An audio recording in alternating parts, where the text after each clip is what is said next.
Hello everyone, welcome to All in One GK.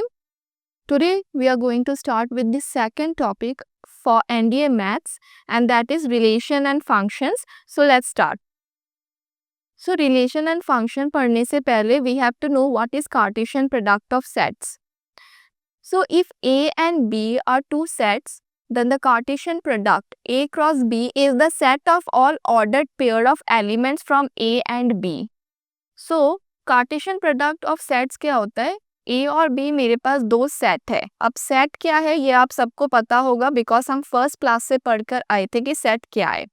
So A and B दो sets है, तो Cartesian product A cross B is the set of all ordered pair of elements. Set है क्योंकि A और B set है तो A cross B भी set होगा. Of all ordered pairs of elements from A and B, जिसको हम denote करते हैं A cross B, A B, such that जो ए वाला एलिमेंट है वो ए सेट से आया है और जो बी वाला एलिमेंट है वो बी वाले सेट से आया है. आप एग्जाम्पल के लिए ये देखो, मैंने एक ए सेट लिया है 1 2 और बी लिया है एक्स वाई, तो Cartesian product A cross B क्या होगा? ए बी वाले एलिमेंट सच दैट जो ए वाला एलिमेंट है वो ए से आए और बी वाला एलिमेंट बी से आए. सो 1x, अब ये है हमारा एक पहला पेयर ऑफ एलिमेंट जहाँ से जो 1 है वो पहले सेट से आया है ए से और x कहाँ से आया है? b से आया है. वैसे 1y भी होगा, 2x और 2y भी होगा. अब इफ आइदर a और b is a null set then a cross b will also be an empty set. अब जो ए बी है ना that is not equal to B A. Order matter करता है, ये बात बहुत इंपॉर्टेंट है, याद रखना. 1 2 इज नॉट इक्वल टू 2, 1. अब नेक्स्ट कि अगर जो सेट ए है उसमें p एलिमेंट्स है और सेट b में q एलिमेंट्स है, तो a क्रॉस b में कितने एलिमेंट्स होंगे? p क्रॉस q, मतलब p q एलिमेंट्स. एग्जाम्पल के लिए जो A है इसमें P एलिमेंट्स है, मतलब इसमें 2 एलिमेंट्स है और B में कितने एलिमेंट्स है? 2 एलिमेंट्स है. तो A B में कितने होंगे? 4 होंगे, है या नहीं? 1 2 3 4. ठीक है. अब ऑर्डर्ड पेयर क्या होता है? Two ordered pair are equal if and only if the corresponding first elements are equal and the second elements are also equal. अभी हम बात कर आए थे थोड़े ऊपर कि ऑर्डर मैटर करता है. 1 2 इज नॉट इक्वल टू 2 1, तो इक्वल पेयर्स हम किसे बोलेंगे? ये 1 2 इज इक्वल टू 1 2, राइट. या फिर मैं बोलूँ A B is equal to A B, ये वाले ऑर्डर्ड पेयर्स है. अब एग्जाम्पल के लिए हमें कभी कभी बोला जाता है कि ऑर्डर्ड पेयर्स है, हमें एक्स वाई ऐसे वैल्यू निकालनी होती है. तो एक एग्जाम्पल है कि अगर ये दोनों एक इक्वल पेयर है तो इस हिसाब से क्या होगा? पहला वाला एलिमेंट पहले के साथ रिलेट करेगा, तो x plus 1 will be 3 and y minus 2 will be equal to 1. तो फिर यहाँ से आप सॉल्व कर लो तो आपको वैल्यू मिल जाएगी.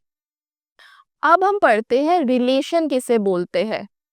सो a relation R from A to B is a subset of A cross B. अब ए क्रॉस बी क्या है? थोड़ी देरी पहले पढ़कर आए थे, कार्टेशियन प्रोडक्ट. तो रिलेशन जो आर है from A to B, it is a subset of A cross B. The second element is the image of the first element in the ordered pair. जो पहला होता है ना, फर्स्ट एलिमेंट जो होते हैं ऑर्डर्ड पेयर के in a relation from R from a set A to B, first elements को हम डोमेन बोलते हैं और जो सेकेंड एलिमेंट्स होते हैं उनको हम रेंज बोलते हैं. और कोडोमेन पूरा सेट बी होता है. अब इसको समझने के लिए हम एक एग्जांपल ले लेते हैं. सपोज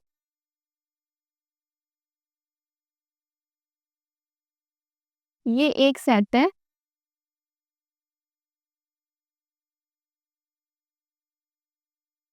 और ये मेरा दूसरा सेट बी है. अब मैंने एक रिलेशन डिफाइन करती हूँ. यहाँ पर आप समझ रहे हो ना, यहाँ पर ए के ये सारे एलिमेंट्स है सेट के 1 2 3 4 5 6 और बी के ये सारे एलिमेंट्स है 1 2 3 4 5 6. अब मैं एक रिलेशन आर डिफाइन करती हूँ from a set A to a set B. तो हम ऐसे भी डिनोट करते हैं रिलेशन को, ठीक है. सच दैट जो मेरा रिलेशन आर है ना उसमें मेरे एक्स वाई एलिमेंट्स है, सच दैट जो y है ना दैट इज x प्लस 1. अब x अगर मैं 1 लेती हूँ तो y मुझे क्या मिलेगा, 1 + 1 2, तो 1 की इमेज क्या हुई, 2। वैसे ही सारी इमेजेस ऐसे आएगी क्योंकि +1 चल रहा है।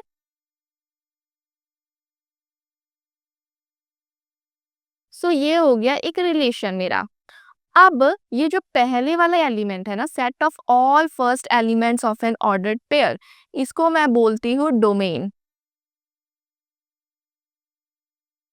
बट 6 नहीं आता इसमें, ये बात याद रखो। क्यों? क्योंकि जो एलिमेंट्स है set of all first elements of N ordered pair, ठीक है, तो इसमें कितने हैं, 1 2 3 4 5, 5 तक ही आएंगे, ये 5 तक मेरा डोमेन है। सो डोमेन क्या हुआ मेरा, 1 2 3 4 5। अब ये जो सेकेंड एलिमेंट, जो इसकी इमेज है, डोमेन की जो इमेज है, उसको मैं बोलूंगी रेंज। तो रेंज क्या है, 2 3 4 5 6, ठीक है। जो डोमेन के एलिमेंट्स की मुझे इमेज मिलती है उसको मैं रेंज बोलती हूँ। लेकिन ये जो पूरा बी सेट है 1 से लेके 6 तक, अब इसको मैं बोलूंगी कोडोमेन। समझ गए? आई होप क्लियर होगा। अब जो ए सेट है उसमें पी एलिमेंट्स है, बी सेट में क्यू एलिमेंट्स है, तो total number of elements A cross B में पी क्यू है। अभी हम ऊपर देख कर आए थे, तो रिलेशंस कितने होंगे total, 2 to the power P Q. अब ये एग्जाम में पूछा जा सकता है आपको एज इट इज। अब टाइप्स ऑफ रिलेशन हम देखते हैं। सबसे पहला एम्प्टी रिलेशन क्या होता है, a relation R in a set A is called empty relation if no element of A is related to any element of A. मतलब फाई रिलेशन, ठीक है, phi is a subset of A cross B.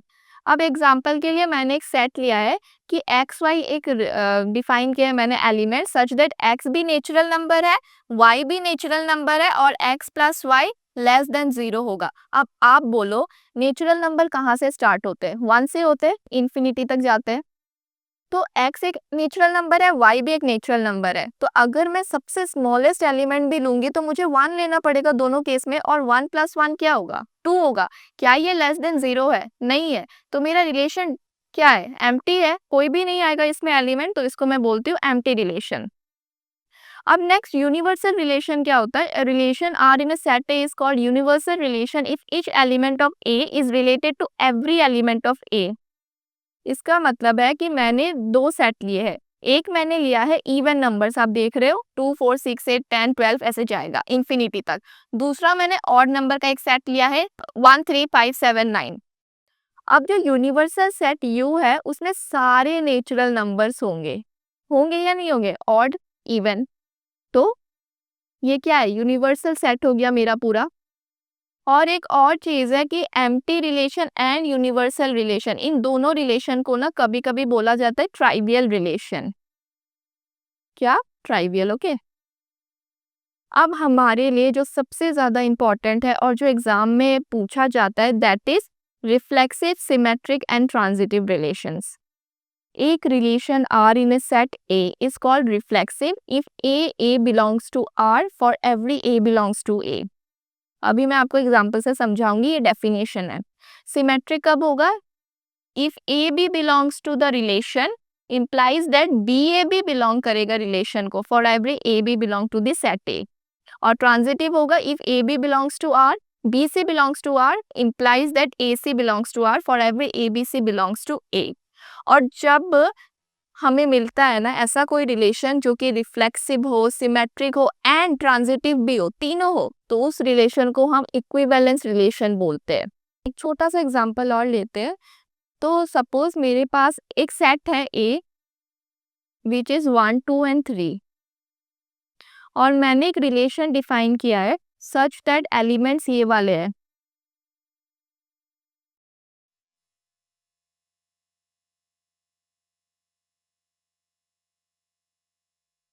Okay.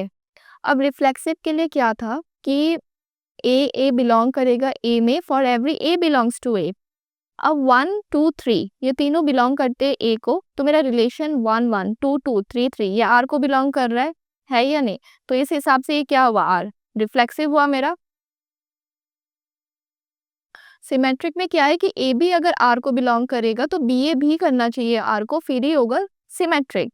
इसमें से ये देखो, अगर मेरा 1 2 कर रहा है तो क्या मेरा 2 1 भी कर रहा है आर को? ऑब्वियसली बात है ये दोनों कर रहे हैं, तो इसका मतलब क्या है कि मेरा रिलेशन सिमेट्रिक है।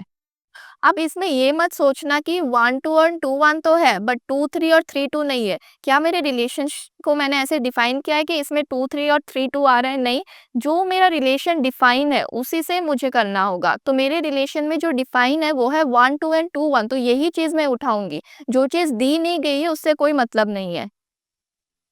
अब ट्रांजिटिव के लिए क्या है? अगर ट्रांजिटिव के लिए मैं लूं कि 1 1 बिलोंग करता है सेट को, कर रहा है, और मेरा 1 2 कर रहा है, तो ये मेरा ए है, ये बी है, ये बी है, ये सी है। अब मेरा ए सी करना चाहिए, मतलब 1 एंड 2 करना चाहिए। तो क्या मेरा 1 एंड 2 कर रहा है रिलेशन में? तो 1 2 भी तो है मेरा रिलेशन में। तो इसका मतलब क्या है कि ये ट्रांजिटिव भी है। तो अगर ये तीनों है तो इसका मतलब क्या हुआ कि ये रिलेशन जो मेरा डिफाइंड है ये क्या है? ये इक्विवेलेंस रिलेशन है। जो दिया गया है उससे ही करना होगा। अब अगर मैं इसकी बात करूं तो एक और पैटर्न होता है जहाँ पे हम जनरलाइज वे में करते हैं। तो ये मेरा क्या डिफाइन है कि ए रिलेशन बी है if A plus B is even, A plus B मेरा इवन है। ओके, ये डिफाइन है मेरे रिलेशन में। तो अगर मैं पहली चीज देखूं रिफ्लेक्सिव के लिए, तो अगर मैं ए प्लस ए देखूं, रिफ्लेक्सिव में क्या लेते हैं? सेम एलिमेंट्स लेते हैं। तो ये क्या होगा? 2a। अब 2a क्या मेरा इवन है? ऑब्वियस सी बात है, 2 से मैं जो भी मल्टीप्लाई करूंगी वो इवन ही रहेगा, तो ऑब्वियसली ये मेरा रिलेशन रिफ्लेक्सिव है। अब मेरा a प्लस बी इवन है, सपोज ये मेरा है 2k, ठीक है। मेरा b प्लस a क्या आएगा? a प्लस बी लिखूं या b प्लस a लिखूं? सेम ही चीज है। तो 2k मतलब a प्लस बी भी मेरा इवन है, तो मेरा b प्लस a भी इवन है। तो इसका मतलब क्या है कि मेरा b a भी बिलोंग कर रहा है रिलेशन को। तो इसका मतलब ये क्या हुआ? ये सिमेट्रिक हुआ। अब नेक्स्ट है ट्रांजिटिंग। अगर मेरा a प्लस बी इवन है तो मैंने पकड़ लिया 2m में, और मेरा b प्लस सी भी इवन है। रिलेशन में जो डिफाइन किया है मैं वही लिख रही हूँ अभी, 2n लिख लिया मैंने। अब इन दोनों को हम ऐड करते हैं तो क्या आया हमारे पास? a प्लस 2b प्लस सी। यहाँ से मैं 2 पहले कॉमन ले रही हूँ तो क्या आ गया? m plus n। अब ये जो 2b है ना, इसको मैं इस साइड ले जाती हूँ, ठीक है। तो क्या आएगा? a plus c is equal to 2m plus n minus b। ये आया मेरे पास। अब ये जो m plus n minus b है, ये तो इंटीजर को बिलोंग करेंगे। ऑब्वियस सी बात है, क्यों? क्योंकि मैंने सेट ऑफ इंटीजर से लिए हैं सारी चीज़ें। तो ऑब्वियस सी बात है कि m n और b तीनों इंटीजर्स होंगे, तो मुझे रिजल्ट भी इंटीजर मिलेगा। इसका मतलब ये क्या है मेरा? x पकड़ लो इस सारे को, तो ये इवन मिला या नहीं? इवन है, इसका मतलब ये क्या है? ट्रांजिटिव भी है। तो अगर ये तीनों चीज़ है तो ये क्या इक्विवेलेंस रिलेशन है? ऑब्वियसली ये इक्विवेलेंस रिलेशन है। तो काफ़ी बार एग्जाम में अगर आपको ऐसे कुछ सिचुएशन आ जाएगी जहाँ पर आपको ऐसे सॉल्व करना पड़ेगा, तो मैंने एक जेनरिक वे में भी आपको दिखा दिया है कि आप कैसे करो। लेकिन आपको बहुत इंपॉर्टेंट है, कोई भी चीज़ सॉल्व करनी है तो आपको पता होना चाहिए कि किस सेट के ऊपर हम सॉल्व कर रहे हैं। अगर मुझे यहाँ पर आके ये नहीं पता होता कि m plus n minus b ये क्या है, इंटीजर्स ने है, तो आगे मैं नहीं बढ़ पाती। Now next we have equivalence class. An equivalence class is a subset of elements from a set that are related to each other under an equivalence relation, meaning they all share a common property. To form an equivalence class, a relation must first be an equivalence relation. Equivalence class of an element A is denoted as the square bracket A, हम ऐसे denote करते हैं equivalence class को, and includes all element x from a set for which ax is in the relation. Example के लिए देखो, let consider the set of integers z and the relation congruence modulo 5 denoted by this. तो congruence modulo 5 हम ऐसे लिखते हैं, congruence and this is mod 5। This is an equivalence relation because a is congruent to a mod 5, और अगर a congruent है b mod 5 का, that means a minus b is divisible by 5, so b minus a is also divisible by 5। इसका मतलब क्या हुआ कि b congruent है a का। तो इस बेसिक चीज का क्या मतलब है कि अगर मैं a कॉन्ग्रुएंट मॉडुलो a लिखूं, इसका मतलब यही होता है सिंपली कि a माइनस a जो है ना, ये 5 से डिविजिबल है, ठीक है, 5 से। 0 है डिविजिबल बाय 5, ऑब्वियसली है, ठीक है, तो इसलिए ये क्या हुआ, रिफ्लेक्सिव हुआ। सिमिलरली अगर a माइनस b डिविजिबल है 5 से, तो b माइनस a भी होता है डिविजिबल 5 से। और ट्रांजिटिव में अगर a माइनस बी डिविजिबल है 5 से, b माइनस सी डिविजिबल है 5 से, तो अगर मैं दोनों का सम ले लूँ तो b भी कैंसिल आउट हो जाएगा, तो a माइनस सी भी क्या होगा, डिविजिबल होगा 5 से। इसका मतलब क्या है कि ये एक इक्विवेलेंस रिलेशन है। अब ये इक्विवेलेंस रिलेशन है तो हम इसके इक्विवेलेंस क्लास फाइंड आउट कर सकते हैं। इस केस में मेरा जो रिलेशन है that is congruence modulo 5।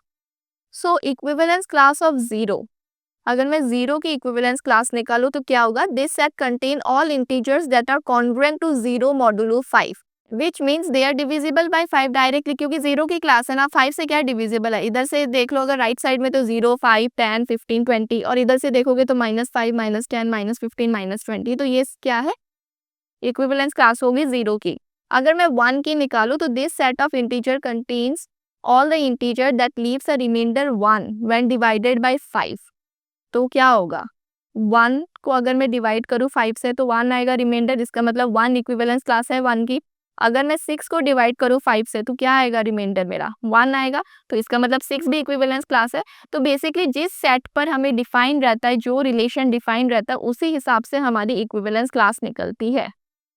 Now after relation we have function. तो रिलेशन पढ़ने के बाद अब हम फंक्शन पढ़ते हैं। तो पहले सेट पर डिफाइन करते थे हम रिलेशन, अब रिलेशन पर डिफाइन करेंगे हम फंक्शन।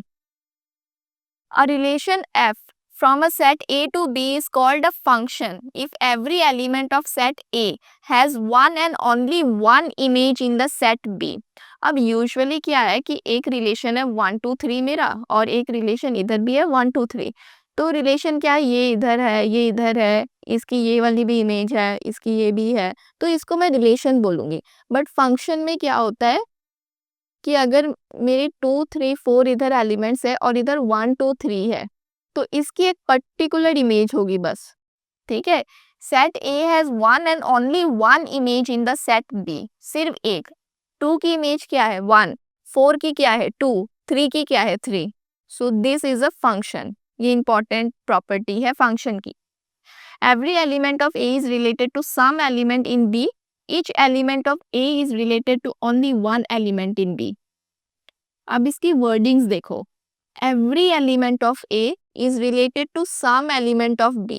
इसमें एक बहुत इंपॉर्टेंट प्रॉपर्टी है कि जो डोमेन होता है उसके सारे एलिमेंट्स रिलेटेड होने पड़ेंगे। Every element to some elements, जरूरी नहीं है कि को डोमेन के भी सारे हो, बट डोमेन के सारे एलिमेंट्स रिलेटेड होने पड़ेंगे और उसकी सिर्फ एक इमेज होगी, ओनली वन।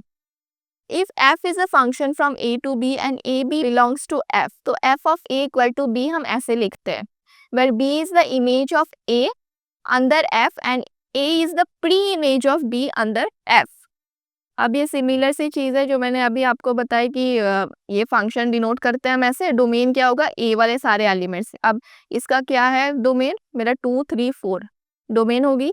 रेंज क्या है, इसके तो सारी एलिमेंट्स है 1 2 3 है, और को डोमेन भी सेम ही है। अगर मैं यहाँ पर एक एक्स्ट्रा 4 एलिमेंट ले लूँ तो अब रेंज कौन सी होगी, 1 2 3 होगी, और को डोमेन क्या होगा 1 2 3 4 होगा। अब टाइप्स ऑफ फंक्शन देखते हैं। सो सबसे पहले we have the 1 1। A function f from x to y is defined to be 1 1। 1 1 को हम इंजेक्टिव भी बोलते हैं। If the images of distinct elements of x under f are distinct, that is for every x1 x2 belong to x, f of x1 is equal to x2 implies x1 equal to x2। अब इसको मैं समझाती हूँ कि 1 1 हम function को कब बोलते हैं। मेरा गिवन फंक्शन मैंने एग्जांपल लिया है 2x + 3 है, ठीक है। तो मेरा f ऑफ x1 मैं ऐसे लिख लूँ 2x1 + 3, कोई हार्म नहीं है। अब f ऑफ x2 भी मैं ऐसे लिख सकती हूँ f ऑफ x2 + 3। तो ये मेरे दो फंक्शंस हो गए। अब मुझे 1 1 प्रूफ करना है। 1 1 के लिए क्या लूंगी मैं, f of x1 is equal to f of x2। अब मैं इन दोनों को इक्वल कर देती हूँ, तो f of x1 + 3 is equal to f of x2, ठीक है। अब इक्वल हो गए, यहाँ से मैं 3 3 कैंसिल आउट कर दूं तो क्या बचेगा, x2 x1 is equal to 2x2। अगर 2 भी मैं दोनों जगह डिवाइड कर दूँ तो क्या मिल गया मुझे, x1 is equal to x2। तो मैं पकड़ के चली थी कि दोनों फंक्शंस इक्वल है, लास्ट में मुझे मिल गया कि x1 इक्वल टू x2। तो इसका मतलब मेरी जो डेफिनेशन है 1 1 की वो सेटिस्फाई हो रही है, x1 इक्वल टू x2। इसका मतलब मेरा जो ये फंक्शन है ये क्या है, 1 1 है। अब ये देखो, जो फंक्शन 1 1 नहीं होते वो मेनी वन होते हैं। अब मेनी वन के क्या है कि एक इमेज नहीं होगी, एक से ज्यादा डिस्टिंक्ट एलिमेंट्स की इमेज बनेगी। तो एग्जांपल के लिए एक्स स्क्वायर लिया है मैंने। सपोज मेरे पास दो एलिमेंट्स है, एक है मेरे पास 2 और एक है मेरे पास -2। अगर मैं इन दोनों का स्क्वायर लूँ जो कि मेरा f ऑफ x है, तो क्या मिलेगा मुझे 4, और इधर भी क्या मिलेगा 4। तो क्या इनकी डिस्टिंक्ट इमेज है, नहीं। दोनों जो एलिमेंट्स है 2 और -2, उन दोनों की एक ही इमेज है, दैट इज 4। ये मेरा 1 1 नहीं, ये मेरा मिनी वन होगा। 1 1 होने के लिए ना, सपोज 1 2 3 है, इधर भी 1 2 3 है, तो एक इमेज है। बट अगर जैसे मैंने अभी आपको बोला कि 2 और -2 है और इधर सपोज एक 3 है, तो इधर मेरा 4 है और इधर मेरा 9 है, तो इसकी तो ये इमेज होगी, बट इन दोनों की एक ही इमेज है या नहीं। तो इस टाइम में ये क्या होगा, 1 1 नहीं, मेनी वन। अब ऑन टू कब बोलते हैं, function f from x to y is defined to be onto को हम सर्जेक्टिव बोलते हैं। If every element of y is the image of some element of x under f, that is for every y belongs to y there exist an element x in x such that f of x equal to y. So simple सी बात क्या है कि ये एक example है 2x+3 from real number to real number. Simple सी बात है, याद रखो, अगर एफ ऑफ एक्स मेरा क्या दिया हुआ है, 2x+3 दिया हुआ है, राइट। तो इसको मैं y लिख सकती हूँ, क्यों, क्योंकि ये मेरी इमेज है ना, f of x is equal to y equal to 2x+3। तो मेरा x की वैल्यू अगर मुझे निकालनी है तो y-3 आ जाएगा और डिवाइडेड बाई 2 आ जाएगा इधर, तो मुझे x मिल गया। तो मैंने रिलेशन रियल नंबर से रियल नंबर पर डिफाइन किया था। सो y जो मैं रियल नंबर पकड़कर चल रही थी, अगर मैं यहाँ पर कोई भी एक रियल नंबर पुट करूँ, -2 -5 √3 कुछ भी, तो मुझे x की वैल्यू भी रियल नंबर पर मिलेगी, राइट। सो y रियल नंबर पर लेने पर मेरा x भी रियल नंबर को बिलोंग कर रहा है। So for every y belong to y there exist an element x in x। Obviously एक एलिमेंट x मुझे मिल रहा है जो रियल नंबर का है, सच दैट मेरा f ऑफ x y है, राइट। तो इसलिए मेरा ये फंक्शन क्या है, ऑन टू है। सो इसको भी प्रूव कर सकते हैं, लाइक कि अगर ये जो वैल्यू है मेरी एफ ऑफ एक्स की, इसको मैं यहाँ पर पुट कर दूँ 2, यहाँ पर एक्स की वैल्यू क्या पुट करूँ, ये पूरी पुट कर देती हूँ, y-3/2 प्लस 3, राइट। 2 मेरा कैंसिल हो गया, y-3 प्लस 3, तो मुझे वापस से y मिल गया। तो इसका मतलब क्या हुआ कि ये चीज़ ऑन टू है। अगर मैं x की वैल्यू निकालूँ, x की वैल्यू निकालने के बाद वापस पुट करने पर मुझे फिर से वही y मिल जाता है, तो ऑन टू है। और एक फंक्शन जो बोथ 1 1 एंड ऑन टू होता है उसे हम बाइजेक्टिव फंक्शन कहते हैं। फॉर एग्जांपल मैंने एक्स क्यूब लिया है, अब एक्स क्यूब मैं प्रूव नहीं करूंगी क्योंकि मैंने 1 1 भी बताया, मिनी वन भी बताया और ऑन टू भी बताया आपको। तो एक्स क्यूब आप प्रूव करके देखना कि ये बाइजेक्टिव क्यों है। अब ना कुछ स्पेशल फंक्शंस मैंने लिखे हैं आपके लिए। सो बेसिकली सबसे पहले क्या है, we have the identity function. Identity function में क्या है कि for all f of x is equal to x for all x belong to the real number. इसमें डोमेन और रेंज जो होती है एफ की वो रियल नंबर होती है। सो आइडेंटिटी फंक्शन क्या होता है, 1 1 हो गया हमारा, 2 2 हो गया, ठीक है, 3 3 हो गया, वैसे इन्फिनिटी हमारे आइडेंटिटी फंक्शन हो जाते हैं। कांस्टेंट फंक्शन क्या होता है कि एफ ऑफ एक्स हमारा सी है, x belong to R where c is a constant, output always remains the same. छोटी सी बात है कि अगर मैंने एफ ऑफ एक्स अपना 3 लिया है, तो चाहे मैं अब डोमेन को कुछ भी लूँ, 1 लूँ तो भी मुझे 3 मिलेगा, 2 लूँ तो भी मुझे 3 मिलेगा, अगर मैं 100 लूँ तो भी मुझे 3 मिलेगा। So that is a constant function. Range हमेशा सेम रहती है उस केस में। ग्राफ के लिए अगर देख लो कि ये मेरा एक्स एक्सिस है, ये मेरा वाई एक्सिस है, तो मैं कुछ भी अगर x के पॉइंट्स ले रही हूँ तो मुझे y क्या है, 3 मिल रहा है, 3 यहाँ पर है सपोज, तो मेरे ऑल यही ग्राफ आएगा मेरा। अब पॉलिनोमियल फंक्शन क्या है, आपको पता है कि हम पॉलिनोमियल ऐसे डिफाइन करते हैं a0 प्लस ax स्क्वायर, ठीक है, जहाँ पर n हमेशा नॉन नेगेटिव होता है हमारा, और ये जो कांस्टेंट है ये रियल नंबर को बिलोंग करते हैं। इसमें जो डोमेन होती है वो हमेशा रियल नंबर होती है और रेंज डिपेंड करती है डिग्री ऑफ द पॉलिनोमियल पर। ये सब पूछा नहीं जाता है, बस ऐसे नॉलेज के लिए मैंने लिख दिया है। अब रैशनल फंक्शन क्या है, p/q फॉर्म में होते हैं जो, जिसमें जो नीचे है वो 0 नहीं हो सकता, क्योंकि अगर 0 हो गया तो वो डिफाइन नहीं होगा। इस हिसाब से आपकी जो डोमेन और रेंज होती है आपकी, that is all real number except 0। Now we have the modulus function. Modulus function को हम मॉड से ऐसे डिफाइन करते हैं, f x is equal to mod of x for all x belongs to R. कि अगर x greater than equal to 0 है मेरा, मतलब 0 लू, 1 लू, 2 लू, इंफिनिटी तक लू, तो मेरा एफ ऑफ एक्स हमेशा पॉजिटिव आएगा। ठीक है, 0 लूंगी तो 0 आएगा और 1 लूंगी तो 1 आएगा, वैसे पॉजिटिव के लिए ये आएगा। अगर मैं नेगेटिव की तरफ जाऊँ, -1 लो तो भी मेरा पॉजिटिव आएगा। बेसिकली मॉड क्या करता है, जो नेगेटिव होता है ना उन चीज़ों को पॉजिटिव में कन्वर्ट कर देता है। तो इसमें डोमेन क्या हुआ, वो तो मेरे सारे रियल नंबर है, क्योंकि मैं 0 ले सकती हूँ, 1 ले सकती हूँ, इधर नेगेटिव भी ले सकती हूँ। बट रेंज जो है वो क्या है, वो सिर्फ मेरी 0 से लेके पॉजिटिव तक जाएगी, इसलिए 0 मैंने क्लोज डोमेन में लिखा है, इंक्लूडेड है, एंड इन्फिनिटी तक। सिग्नम फंक्शन क्या होता है, ये सिग्नम फंक्शन होता है, अगर x ग्रेटर देन 0 है तो f ऑफ x 1 होता है हमारा, इक्वल टू 0 पर 0 होगा, और x लेस देन 0 पर -1 होता है। तो डोमेन क्या होगी, कुछ भी ले सकते हैं हम डोमेन में। तो रेंज क्या है, बस 1 0 -1 मिल रहे, तो रेंज क्या होगा, -1 0 एंड 1। अब ग्रेटेस्ट इंटीजर फंक्शन होता है हमारा, जिसमें डोमेन रियल नंबर होती है एंड रेंज सिर्फ इंटीजर्स होती है। ग्रेटेस्ट इंटीजर फंक्शन को हम फ्लोर फंक्शन भी बोलते हैं। ठीक है, पहली बात। और दूसरी बात, इसमें क्या होता है कि सपोज मैंने लिया 3.6 एक नंबर। सो जब मैं ग्रेटेस्ट इंटीजर फंक्शन में इसको लिखती हूँ ना, तो इसमें सिर्फ इंटीजर वैल्यूज आती है, रैशनल, रियल, कोई भी वैल्यूज नहीं आती है। सो बेसिकली क्या होगा, 3.6 का लोअर क्या है, 3 है ना, तो 3 आएगा। अगर मैं इसको लिखूँ 5.9 तो क्या आएगा मेरा, 5 आएगा। और अगर मैं नेगेटिव में लूँ -1.2 तो क्या आएगा, तो मेरा -2 आएगा उस पॉइंट ऑफ टाइम पे। ठीक है, बेसिकली डेफिनेशन क्या होती है हमारी, n greater than x greater than equal to greater than n plus 1। तो ये जो x होता है ना, वो हमेशा इस वाले को हम लिखते हैं जो इस साइड पे होता है। अब अलजेब्रा ऑफ फंक्शंस, मतलब कि अगर हम दो फंक्शन को ऐड करेंगे, ठीक है, f प्लस एक्स, तो हमें एफ एक्स प्लस जी एफ एक्स मिल जाएगा, सब्ट्रैक्ट करने पर ये मिल जाएगा, मल्टीप्लाई पर भी सेम हो जाता है, अगर कांस्टेंट है तो वो बाहर आ जाएगा, एफ ऑफ एक्स आ जाएगा। एंड दो फंक्शन को अगर हम मल्टीप्लाई करते हैं तो f of x into g of x हो जाता है, और डिवीजन भी हम कर सकते हैं। तो ये एग्जाम्पल से ही आप गो थ्रू कर लेना। And now we have the last theory part, that is the composition of function. सबसे पहला, and then we have invertible function and binary operations. तो कॉम्पोजिशन ऑफ फंक्शन क्या होता है कि दो फंक्शंस हैं हमारे, एफ ए से बी तक और जी बी से सी तक।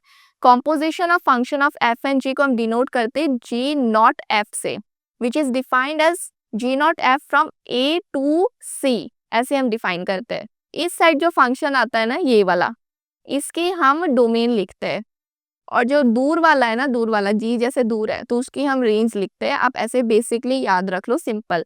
सो जी नॉट एफ एक्स है, उसको हम डिफाइन करेंगे g of f of x, ऐसे डिफाइन करते हैं। मतलब ये आप बेसिकली याद रखो कि ये जो नॉट है ना, ये ऐसे हो जाता है। ठीक है, अगर ये कॉम्पोजिशन ऑफ फंक्शन 1 1 है, तो इसका मतलब होता है जो एफ फंक्शन है वो 1 1 है।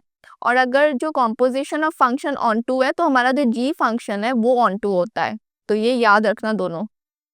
अब इन्वर्टिबल फंक्शन क्या होता है, ये function f from x to y is said to be invertible if there exists a function g from y to x such that g naught f is equal to ix and f naught g equal to iy. The function g is called the inverse of f and is denoted by f inverse.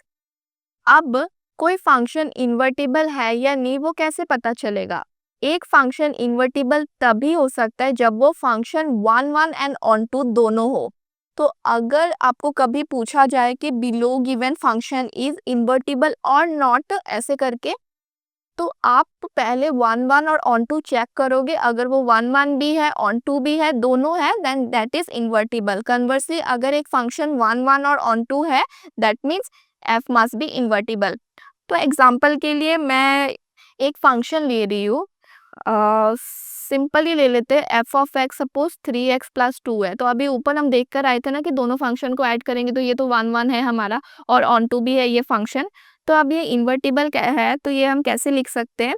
तो क्या करते हैं, हम y को लिख देते हैं 3x plus 2, F of x की जगह y लिखते हैं, फिर x की वैल्यू निकालते हैं which is y minus 2/3, which is x. So यही होता है हमारा invertible function which is f inverse, हम x ऐसे लिखते हैं which is y minus 2/3. And last we have the binary operations. So binary operation star ऐसे डिनोट करते हैं on a set a is a function star from a cross a to a. We denote star मतलब binary operation from a b by a star b. तो addition, subtraction, multiplication ये सारे binary operation है real number के, but division एक binary operation नहीं है real number का. ये मैंने एक एग्जांपल दिया है. सो एग्जांपल क्या है, अगर मैं रियल नंबर पर डिफाइन कर रही हूँ तो एडिशन है ना. सो ए बी का अगर मैं एडिशन डिनोट कर रही हूँ तो क्या होगा, ए प्लस बी. ये है, ये स्टार को हम रिप्लेस कर देते हैं जो भी हमें पूछा जाता है, जो भी बाइनरी ऑपरेशन हमें पूछा जाता है. तो एडिशन पूछा गया है तो स्टार को मैं प्लस से रिप्लेस कर दूंगी. अब मेरा 1 + 2 इक्वल होगा मेरा 2 + 1 के साथ. तो बाइनरी ऑपरेशन है ये रियल नंबर पर. अब मेरा सब्ट्रैक्शन एक बाइनरी ऑपरेशन है तो मैं माइनस करके देख रही हूँ रियल नंबर है या नहीं, हमें ये निकालना है क्योंकि मैंने रियल नंबर पर डिफाइन किया है. तो मैं 1 और 2 ले लूँ अगर, तो 1 - 2 मेरा क्या आएगा, -1. और मेरा 2 - 1 क्या आएगा, 1. बट ये दोनों रियल नंबर को बिलोंग करते हैं या नहीं, मैंने इक्वल नहीं पूछा, मैंने बोला रियल नंबर को बिलोंग कर रहे हैं कि नहीं, कर रहे हैं. इसका मतलब मेरा a - b जो सब्ट्रैक्शन है रियल नंबर पर वो भी एक बाइनरी ऑपरेशन है. अब मल्टीप्लिकेशन में भी सेम है, 3 अगर और 4 ले लूँ मैं, 3 × 4 इज इक्वल टू 4 × 3. अब डिवीजन नहीं है रियल नंबर पर ऑपरेशन. क्यों, सारे रियल नंबर आप ले सकते हो, बट अगर मैंने a/b 0 और 1 से करूं तो क्या ये ऑपरेशन रियल नंबर पर डिफाइन होगा, क्योंकि अगर मैंने 0/1 लिया फिर तो मुझे 0 मिल गया which is real number. But अगर मैंने 1/0 लिया तो क्या ये रियल नंबर है, नहीं, ये तो नॉट डिफाइन चला जाता है. तो उस पॉइंट ऑफ टाइम पर ये वाला फंक्शन मेरा रियल नंबर पर डिफाइन नहीं हो रहा है. तो इसका मतलब क्या हुआ कि मेरा डिवीजन एक बाइनरी ऑपरेशन नहीं है रियल नंबर पर. अब जैसे हमने सेट थ्योरी में पढ़ा था ना कि प्रॉपर्टीज होती है, वैसे बाइनरी ऑपरेशन की भी प्रॉपर्टीज होती है. बाइनरी ऑपरेशन कम्यूटेटिव होता है, एसोसिएटिव भी होता है, फिर आइडेंटिटी भी डिफाइन होती है इसमें. आइडेंटिटी फंक्शन को हम ऐसे लिखते हैं बाइनरी ऑपरेशन की, identity is equal to a star e is equal to a. क्योंकि आइडेंटिटी क्या होती है, 1. बेसिकली हम 1 को समझते हैं आइडेंटिटी. तो अगर मैं कोई भी बाइनरी ऑपरेशन आइडेंटिटी के साथ लो तो मुझे क्या मिलेगा, यही मिलेगा. और अगर मैं e स्टार a भी लिखूं तो भी क्या, a मिलेगा. अब इनवर्स भी होता है बाइनरी ऑपरेशन का. सो कैसे लिखते हैं हम इसे, so basically a star b is equal to identity. Inverse मतलब क्या, अगर मैं 2 लूँ, ठीक है, तो मेरा इनवर्स क्या होगा इसका, 1/2 होगा. तो अगर मैं इस पर सपोज मल्टीप्लाई वाला ऑपरेशन लगाऊं तो मुझे क्या मिला, 1 विच इज एन आइडेंटिटी. तो ये हुआ ना मेरा. तो सिमिलरली b स्टार a भी करूंगी तो भी मुझे आइडेंटिटी मिलेगा. ये इनवर्स वाला ऑपरेशन होता है. So this is all for your theory. अब हम पीवाईक्यूज देखेंगे. हमारा फंक्शन दिया गया है हमें f(x) is equal to px plus q. तो मैं इसको y लिख सकती हूँ, क्यों, क्योंकि ये इमेज होती है हमारी. यहाँ पर पहला ले लेते हैं 1 1, इससे करते हैं. y की वैल्यू क्या है, 1, p इंटू 1 प्लस q. तो क्या मिला हमें, 1 is equal to p plus q. अब इस केस में हमें p प्लस q की वैल्यू पूछी गई थी तो 1 हमें चाहिए था जो ऑलरेडी मिल गया है. बट अगर आपको कुछ और पूछा जाए तो आप एलिमेंट्स उठाना और पुट करना इक्वेशंस में और सॉल्व करना, और जो भी आपको पूछा जाए उस हिसाब से आप प्रोसीड करना. तो इस केस में p प्लस q की वैल्यू पूछी गई थी जो हमारी 1 है.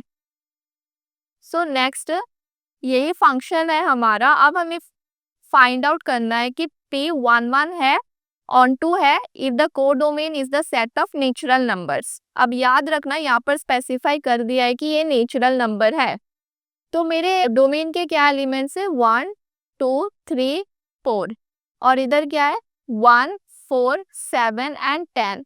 तो हर एक की एक डिस्टिंक्ट इमेज है. यही डेफिनेशन होती है 1 1 की, एक एलिमेंट की एक ही इमेज होगी.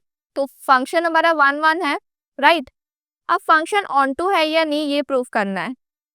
एफ एक ऑन टू फंक्शन है if the codomain is the set of natural number. अब कोडोमेन जो है हमारा पूरा कोडोमेन वो सेट ऑफ नेचुरल नंबर्स है। तो नेचुरल नंबर क्या है, 1 से स्टार्ट होंगे और कहाँ तक जाएंगे, इन्फिनिटी तक जाएंगे। बट जो हमारी रेंज है वो क्या है, बस 1, 4, 7 एंड 10 है। अब ऐसे बहुत सारे एलिमेंट्स है जो कि यहाँ प्रेजेंट नहीं है, जैसे 2 नहीं है, 3 नहीं है, 5 नहीं है। तो ये सारे नेचुरल नंबर में तो प्रेजेंट है बट रेंज में नहीं है, इसीलिए जो हमारा एफ है वो ऑन टू फंक्शन नहीं है। तो कौन सा करेक्ट हुआ हमारा, ओनली 1। अब इसको कंफ्यूज मत होना, ऑन टू की फंक्शन ही यही होती है कि हम एक फंक्शन को तब ऑन टू या सर्जेक्टिव बोलते हैं if every element in the codomain is map to some element in the domain. Okay, every element in the codomain, every element in the codomain is map to some element in the domain. But यहाँ पर ऐसे बहुत सारे natural numbers है जो कि map नहीं है। Now next question we have the function fx satisfy f of x by y equal to f of x fy for all positive real values of x and y। और हमें f of 2 दिया गया है 3। Then what is f of 16 equal to? So इसको हम एक थोड़ा सा डिफरेंट अप्रोच से ट्राई करते हैं। So मुझे ये दिया गया है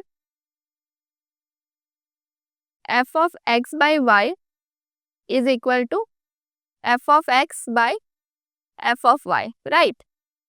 अगर मैं suppose x equal to y मान लो, ठीक है, तो यहाँ पर मैं लिख सकती हूँ x बाय x, y की जगह x लिख रही हूँ, which is equal to f of x by f of x। अब x बाय x चला जाएगा, मतलब ये दोनों कैंसिल आउट हो जाएंगे, राइट। तो 1 बचेगा विच इज इक्वल टू 1, क्योंकि ये भी हम काट सकते हैं। तो f ऑफ 1 इक्वल टू 1 ये हमें मिला। अब इसी चीज को यूज करके हम बाकी का निकालेंगे। अगर आप क्वेश्चन देखो तो आपको एक चीज समझ आएगी कि ये 2 के मल्टीपल्स के टाइप पे जा रहा है। यहाँ पर f ऑफ 2 है, f ऑफ 16 है, यहाँ पर f ऑफ 4 है, ठीक है। तो हम भी उसी अप्रोच को डील करेंगे। सो मैं f ऑफ 4 निकालती हूँ सबसे पहले। अगर मुझे f ऑफ 4 निकालना है तो मैं उस चीज को 4/2 is equal to f of 4 by f of 2। अब आप सोच रहे होंगे कि मैंने ये क्यों यूज किया, क्योंकि मुझे 2 की वैल्यू दी गई है, राइट, और मैंने ये वैल्यू निकाली है और मुझे 4 भी चाहिए आगे क्वेश्चन में, तो मैंने ये वाली चीज यूज की। It's just pure logic. So यहाँ पर f ऑफ 2 मुझे मिलेगा, 2 2 ज़ा 4, यहाँ पर मुझे f ऑफ 4 मिला और f ऑफ 2 ऑलरेडी मेरा दिया गया है विच इज 3। अब यहाँ पर भी क्या है, 3 है ये मेरा, तो मुझे f ऑफ 4 क्या मिल गया, 9 मिल गया, राइट। तो सेकंड क्वेश्चन तो मेरा सॉल्व हो गया, राइट। तो क्या आंसर मिला मुझे, f of 1 into f of 4, f of 1 1 है, f ऑफ 4 मेरा 9 है, तो क्या मिला मुझे, 9 1 ज़ा 9। ओके, अब पहला जो क्वेश्चन है इसमें मुझे 16 चाहिए, तो क्या मैं ऐसे लिख सकती हूँ 16/4, क्योंकि मुझे 4 की वैल्यू पता है, तो इसको मैं f of 16 by f of 4 लिख सकती हूँ, हाँ या ना। तो यहाँ पर क्या आएगा, f of 4 which is f of 16। अब f ऑफ 4 मुझे कितना मिला, 9, और यहाँ पर भी f ऑफ 4 क्या है, 9।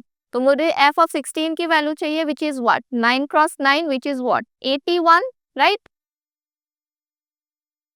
सो मैंने थोड़ी सी लॉजिक यूज की थी बस इस क्वेश्चन को करने में। एक हमारा फंक्शन दिया गया है जो इससे सेटिस्फाई हो रहा है, ठीक है, एंड मैंने क्या कर लिया, x को इक्वल टू y कर लिया, तो मुझे एक और वैल्यू मिल गई कि f ऑफ 1 इक्वल टू 1 है और मुझे पता है कि f ऑफ 2 इक्वल टू 3 है। अब मैंने क्वेश्चन को जब देखा अच्छे से तो मुझे पता चला कि 2 के टर्म्स में है, 2 के मल्टीपल्स में है, f ऑफ 2 है, f ऑफ 4 है, f ऑफ 16 है। तो मैंने सोचा कि मैं ऐसे यूज करती हूँ 4/2 देन 16/4। तो इस हिसाब से मैंने क्वेश्चन को ऑब्जर्व करके ये चीजें यहाँ पर लिखी है। अब देखो similarly we also have the next question which is एक फंक्शन है, अब प्लस से डिफाइन किया गया है, f of x y is equal to f of x plus y, right. और यहाँ पर मुझे 5 की वैल्यू पता है, मुझे 0 20 और -20 ये चीजें निकालनी है। तो यहाँ पर let y equal to 0, okay, y को 0 पुट करते हैं। तो पहले में हमें क्या मिलेगा, ये मिला। इसका मतलब क्या है, f of 0 is equal to f of x। अब यहाँ पर मैं अगर f ऑफ 1 पुट करूँ, 2 करूँ, 3 करूँ, 4 करूँ, इन्फिनिटी पुट करूँ, तो मुझे इस साइड क्या मिलेगा, f ऑफ x ही मिलेगा। तो इसका मतलब क्या हुआ, हम अभी ऊपर पढ़कर आए थे ना, अगर हमें कांस्टेंट मिले चीज तो हम ये क्या होगा, ये कांस्टेंट फंक्शन होता है। तो इसका मतलब क्या है कि f कांस्टेंट होगा हमारा, तो ये हमारा कांस्टेंट फंक्शन निकल गया, राइट। तो सपोज अब मैं 5 पुट करती हूँ यहाँ पर, तो भी मुझे क्या ही मिलेगा, f ऑफ x ही मिलेगा। बट f ऑफ 5 हमारा 10 दिया है, विच इज इक्वल टू 10। तो क्या मिला हमें, f of x equal to 10 मिला। ये वाला पार्ट मैं ले सकती हूँ यहाँ से। तो f एक कांस्टेंट फंक्शन है, राइट। अभी हम देख कर आए थे, तो मैं कुछ भी वैल्यू पुट करूँ तो मुझे क्या मिलेगा, सेम चीज मिलेगी। तो अगर मैं f ऑफ x की जगह 0 पुट करूँ तो भी मुझे 10 मिलेगा, 20 पुट करूँ तो भी मुझे 10 मिलेगा, और -20 पुट करूँ तो भी मुझे 10 मिलेगा। इस हिसाब से f ऑफ 0 क्या है, 10 है, और f of 20 plus f of -20 क्या हो गया, 20 हो गया। अब देखो एक और सिमिलर टाइप का आया है आपके यहाँ एनडीए में, f of x f of y equal to f of x y है for all real x y, f of 2 4 दिया है, then what is the value of f of half. अब ये तो आप करोगे और मुझे इसका आंसर कमेंट्स में चाहिए। अगर आपको कोई डाउट हो तो आप टेलीग्राम पे मुझसे पूछ सकते हो या कमेंट्स में भी पूछ सकते हो, मैं बता दूंगी। इसको सॉल्व करने के लिए मैं छोटी सी हिंट दे देती हूँ आपको। अब y इक्वल्स टू 1 लेकर करना तो आपका सॉल्व हो जाएगा। अब कॉम्पोजिशन ऑफ फंक्शन आ गया, तो f नॉट g हमें दिया है cos स्क्वायर रूट x, और g नॉट f हमें दिया है मॉड ऑफ cos x। हमें पूछा है we one of the following is f of x and g of x, तो हमें f ऑफ x और g ऑफ x की वैल्यू चाहिए। पहले वाले को मैं ऐसे लिख सकती हूँ, f of g of x लिख सकती हूँ, which is cos square root x। अब इसको मैं लिख सकती हूँ g of f of x, which is mod of cos x। So ये दो हमारे फंक्शंस है। अगर आप इसको बहुत माइन्यूटली ऑब्जर्व करो तो आपको दिख रहा होगा कि cos स्क्वायर रूट x है और cos x है। तो आपको ऑप्शंस दिए गए हैं, तो सबसे बेस्ट तरीका होता है कॉम्पिटिटिव एग्जाम्स में कि आप ऑप्शन के थ्रू करो। तो यहाँ पर अगर मैं ऑब्जर्व करूँ तो मैं रूट x मुझे यहाँ पर दिख रहा है एक जगह, तो मैं रूट x ले सकती हूँ। बट अगर मैंने रूट x लिया तो मुझे cos स्क्वायर x टाइप का भी कुछ चाहिए इसको कॉम्पोजिशन बनाने के लिए, और मुझे cos स्क्वायर x यहाँ पर दिख रहा है, ठीक है। सो मैं पहला केस ये ट्राई करती हूँ, अगर ये नहीं निकला तो मैं दूसरा केस ट्राई करूंगी। तो gx मेरा क्या है, मैंने एज्यूम कर लिया ऑप्शन से कि वो मेरा रूट x है, और मेरा f ऑफ x क्या है, cos स्क्वायर x है। तो अगर पहले मैं पुट करूँ f ऑफ रूट x, ठीक है, अब f ऑफ रूट x है ना, तो cos स्क्वायर x की जगह रूट x आ गया, तो ये तो मेरा डायरेक्ट ही निकल गया। अगर सेकंड केस में देखूं तो g of f of x क्या है, मेरा cos स्क्वायर x है। अब g ऑफ cos स्क्वायर है तो क्या है, रूट x है मेरा, तो root of cos square x है, तो ये मेरा निकल गया मॉड ऑफ cos x। अब ऐसे क्यों लिखा मैंने, क्योंकि एक प्रॉपर्टी होती है जब भी हम ऐसे निकालते हैं ना तो ये बेसिकली ऐसे निकलता है, ठीक है। उसी प्रॉपर्टी को मैंने यूज किया है यहाँ पर, तो यहाँ पर तो मुझे डायरेक्टली मिल गया ये वाला। तो एग्जाम में ना आपको ऑप्शंस से भी काफ़ी क्वेश्चंस हो जाते हैं एग्जाम में, और कॉम्पिटिटिव में आपको बेसिकली ट्राई करना चाहिए कि आप ऑप्शंस को ऑब्जर्व करो और वहाँ से गैस वर्क करो कि कौन सा आप सिलेक्ट करोगे। Now next we have let a be a function from x belongs to r such that x जो है वो -1 से 1 के बीच में है। Which of the following statements are bijective function from a to itself? तो बाइजेक्टिव फंक्शन होने के लिए 1 1 और ऑन टू होना पड़ता है। तो अगर इनमें से एक भी प्रॉपर्टी सेटिस्फाई नहीं होगी तो वो बाइजेक्टिव फंक्शन नहीं होगा। तो पहला फंक्शन हमें दिया गया है f of x is equal to x mod x, ये मल्टीप्लाई है बीच में, so it is x into x अगर कर दूँ तो एक्स स्क्वायर मिलता है मुझे, क्योंकि मॉड को मैंने खोल दिया। ठीक है, इसमें दो केसेस आएंगे राइट।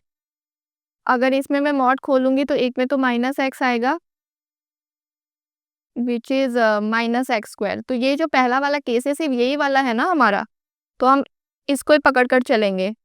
सो पहला वाला केस कब आता है, जब x greater than equal to zero हो, और दूसरा वाला केस आएगा जब लेस देन जीरो हो। ठीक है, सो एक्चुअल में हमारा फंक्शन क्या बना, एक बना वो एक्स स्क्वायर जब x बिलोंग करेगा 0 से 1 तक। यहाँ पर 1 इंक्लूडेड नहीं है, क्योंकि यहाँ पर 1 इंक्लूडेड नहीं है। ठीक है, 0 इंक्लूडेड है। और दूसरा आ जाएगा माइनस एक्स स्क्वायर, जहाँ पर x बिलोंग करेगा from -1 to 0।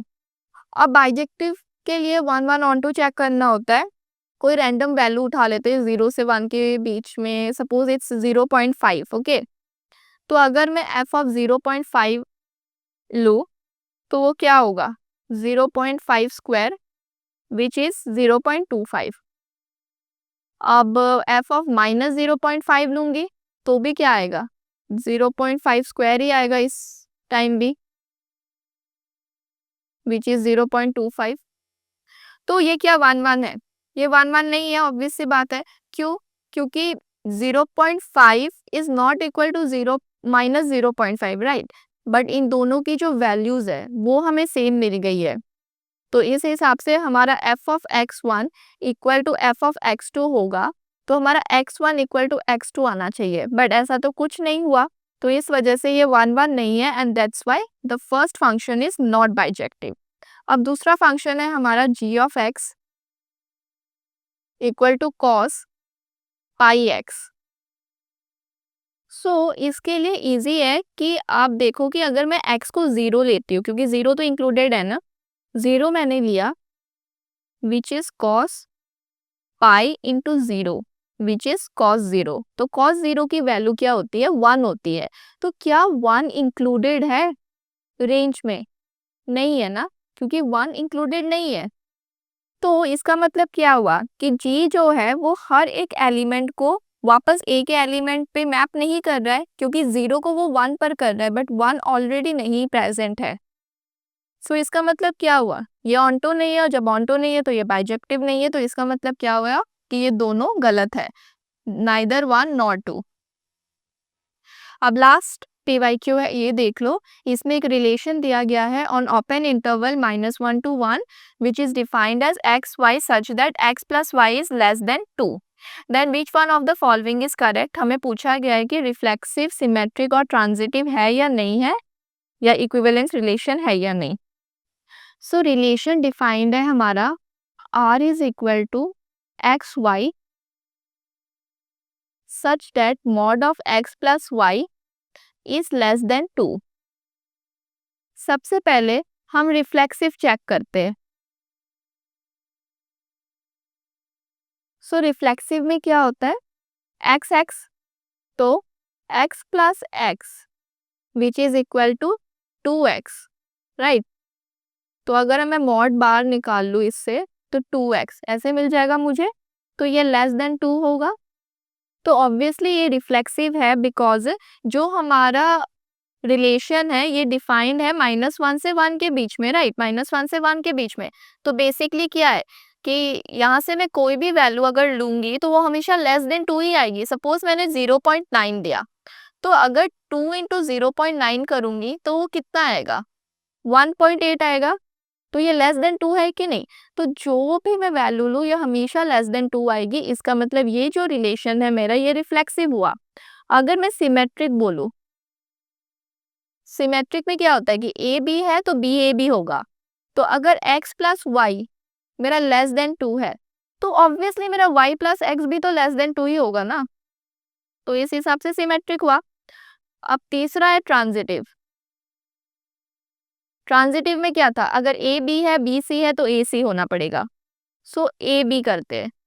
X plus Y मेरा लेस देन 2 है और मेरा y प्लस जेड जो है वो भी लेस देन 2 है। सो इसमें अगर मैं एज्यूम कर लूँ कि x को मैंने सपोज 0.2 लिया, y को मैंने ले लिया 0.3 और z को मैंने ले लिया 0.4, क्योंकि मुझे इसके अंदर चाहिए ना। तो ये क्या हुआ, x plus y less than 2 हुआ, ऑब्वियसली 0.5 मेरा लेस देन 2 है। अब y प्लस जेड मेरा लेस देन 2 है, बिल्कुल 0.7 भी है। तो इस हिसाब से x प्लस जेड क्या है मेरा 0.6, ये भी क्या हुआ, z लेस देन 2 हुआ। इस हिसाब से क्या हुआ, दिस टू इम्प्लाइज दिस, तो ये ट्रांजिटिव भी हुआ। इस हिसाब से क्या हुआ, एक इक्विवेलेंस रिलेशन है, क्योंकि रिफ्लेक्सिव, सिमेट्रिक, ट्रांजिटिव तीनों चीजें हैं। आप रेंज के बीच की जो वैल्यूज है ना वो यूज करके करना, प्लीज कंफ्यूज मत होना एग्जाम में। ये जो दिए रहते हैं ना ये बहुत इंपॉर्टेंट होते हैं, इसी से सॉल्व होते हैं सारी चीजें। तो आप वैल्यूज उठाना, अगर आपको ऐसे सॉल्व नहीं होता जनरलाइज वे में तो वैल्यूज उठा के करना, आपको इजीली सॉल्व हो जाएगी चीजें। So with this I complete relation and function. It's a very important topic. And जो भी मैंने पढ़ाया है, be it relation, be it functions, 1, 1, on 2, bijective, equivalence class, and कैसे हमने solve किया PYQs, क्योंकि आधे से ज़्यादा आप देखना कि आप ना ऑप्शन से कर लोगे, तो ऑप्शंस पे हमेशा ध्यान रखना चाहिए कि कैसे ऑप्शन दिए हैं और मैं कैसे चूज़ करूँ। और 1-2 बार अच्छे से रिवाइज़ करना, जो भी मैंने क्वेश्चन आपसे पूछा है प्लीज़ ट्राई करना उसको, कमेंट्स में आंसर देना, फिर ही आपको पता चलेगा कि आप कर पा रहे हो या नहीं कर पा रहे हो कॉम्पिटिटिव लेवल के sums. So if you have any doubt you can ask me in the comments और in the Telegram, the link is in the description. मैं पीडीएफ वहाँ पर डाल दूँगी टेलीग्राम में, आप जॉइन कर लेना। And have a good day, bye.